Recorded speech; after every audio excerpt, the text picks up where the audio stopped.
ওই 5000 family signature করছে আমার মনোনয়নের জন্য। তারপরে নাল্লাপাড়া গোয়ের সবাই স্বতন্ত্র। তাহলে আমারে হারাবে কে? 5000 পরিবার সিগনেচার করছে, তারা আমার সাথে আমাকে হারাইতে পারবে কে? সবাই একটু কাজ করে দিয়ে কাটছিলে কোনদিনটা যাবো?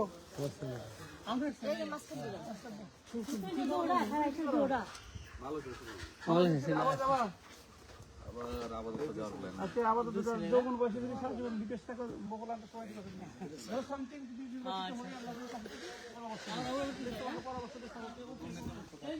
আমার তো 7 লাখ বাংলাদেশের দিয়ে কেউ নাই।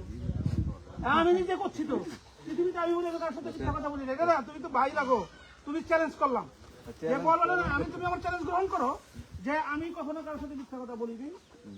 আমি তোমার আমার লাইফে আছি, তুমি একটা প্রমাণ দাও। আমি রাজনীতি করি, আমি কখনো দুর্নীতি করি না। সেটা বলে নাই, সেটা বলে নাই কথা। তোমার কথা আমি বুঝতে পারছি, কিন্তু আমি তোমাকে বলছি তুমি জীবনে একটা লোকে পাও নাই যে বলে যে মিথ্যা কথা বলি না। তুমি আমাকে এটা উপস্থিত করো যে মিথ্যা কথা বলি। আপনার যে কাজ সেটা সঠিকভাবে করলে আমরা সততা একটা বড় জিনিস। আমার জন্য যে কিছু করতে হবে আরেকজন তোমার জন্য করে তুমি রাজনীতি করতেছি। তোমাদের মধ্যে এই যে অনুভূতি, আমি একটা কথা বলছি, তুমি তো জীবনে তোমার বাবা মা ওই কথাটা বলে নাই যে যৌবন বয়সে যদি তুমি বিদেশ থাকো তোমার বপুলানটা সবাই দেখে। আমরা যৌবনটাকে বিদেশ পাড়ি দিয়ে দিই, যখন শেষ বয়সে আসি তখন আমার কিছু করার থাকে না নিজের জন্য। এইভাবে বিদেশ থেকে টাকা উপার্জন করে আইলে ই করি। অনেক সময় দেখা গেলো যৌবন বয়সে বাপ মায়ের দিই, ভাই বোনের মানুষ করি, ও আমরা সবচেয়ে বেশি ভুলে যায়। সব দোষে যে আমাদের তা না, এই অনুভূতিগুলো আমি লালন করি যে একটা ছেলে যৌবনের বয়সে সে বিদেশ চলে গেল, সারা জীবন ওইখানে সে পাড়ি দিয়ে দিল, তার ওয়াইফ সারা জীবন ওই যে কাজ করেই গেল, শ্বশুর শাশুড়ি সেবা করেই গেল, কিন্তু দিন শেষে তাদের কি পাইলো? হয়তো একটা অর্থনৈতিক সক্ষমতা একটা সময় হয়, সে তার হাজবেন্ডের যৌবন বয়স আর তার যৌবন বয়সে ফিরে পেল না। এগুলো মানবিক জিনিস। এই জিনিসটাকে উপলব্ধি করার জন্যই এই রাস্তা রাস্তায় ঘুরতেছি, বাড়ি বাড়ি ঘুরতেছি।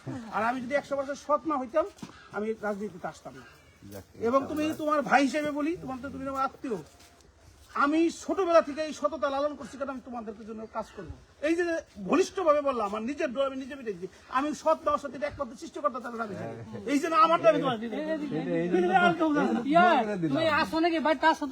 তোমাকে হেল্প করতে হবে, তোমাকে হেল্প করতে পারে। আমি যে কথাটা তোমাকে বলছি বুঝতে পারতেছো তো? বাংলাদেশে 18 কোটির লোক, তুমি গরু বলো না, দুইটা গরু বছর শেষে বিক্রি করো 1 লাখ টাকা, 1,20,000 টাকা। আমি বলতেছি তোমাকে, দাঁড়াও, তুমি 1 লাখ টাকা করে লাভ করলে দুইটা গরুতে 2 লাখ টাকা লাভ হবো। দেখো তোমার মাসে বেতন পড়ে কত, 18,000। আমি তো কারো চাকরি করবো না। আমি তোমাকেও সহ দিতেছি, তোমার মাধ্যমে মানুষকেও বলতেছি যে এই দেশের যদি একটা ছেলে কাজ করে, এই 18 কোটি দেশের লোকে তার অভাব হবে না, কিন্তু তাকে এরকম ইংলিশে বলে ইন্টারপ্রেনিয়ার, সেই বুদ্ধি দেওয়ার মতো, দিক নির্দেশনা দেওয়ার মতো কোনো লোক নাই। আমি হচ্ছে সেই লোকটা। আর আমি সততা লালন করি এই কারণে যে তুমি আমার 100% বিশ্বাস করবা যে এই লোকের কাছে কোনো উপদেশ নিলে আমার ক্ষতি হবে না। এই লোকটা তো তোমার কাছে নাই, বুঝতে পারছো? রাস্তায় দৃষ্টি ঘুরতেছি যে কে কে সাইন করছে, আমি তাদেরকে প্রতি কৃতজ্ঞতা জানাই। জীবনে এই লোক পাইছে কখনো?